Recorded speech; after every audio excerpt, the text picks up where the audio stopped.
સરસ, તમે thank you so much. અને ત્યારે ફોન કર્યો હતો પણ તમે એટલા બધા બિઝી હતા એટલે ફરી ડિસ્ટર્બ નહીં કર્યા. ના ના કઈ વાંધો. એ રિઝલ્ટ આવ્યું હશે ને ત્યાં એ દિવસે, જે દિવસે એક્ઝામ હશે ને, અત્યારે બધું બહુ ચાલે છે ને એટલે દોડાદોડી કેટલી હોય છે. હા ના, એટલા સરસ એમ પેપર બેબી ખુશ થઈને આવી.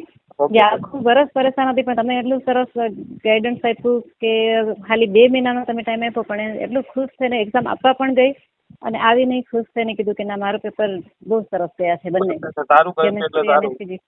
અને એટલું એવું કહેતી હતી કે મેં આખું ગયા વખતે રિઝલ્ટ જ્યારે હતું ત્યારે એને એટલું બધું આમ એક્ઝામ ટાઈમે ગભરામણ થતી હતી કારણ કે કશું આવડતું નહીં હતું કે મને સમજાતું જ નથી હું શું વાંચ્યું, ને એટલી ગભરાઈને જતી હતી કે દરરોજ એને ટેબ્લેટ લઈને મોકલવી પડતી હતી.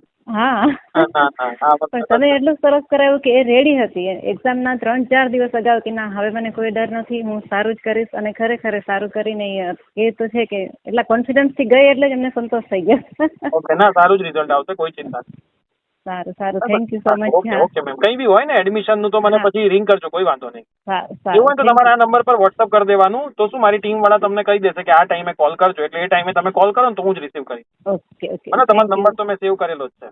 સારું સારું સર, એટલો ટાઈમ આપ્યો એમાં કઈ thank you so much. Okay okay, કઈ બી હોય ફોન કરજો. હા ઓકે ઓકે, વેલકમ સર. હા.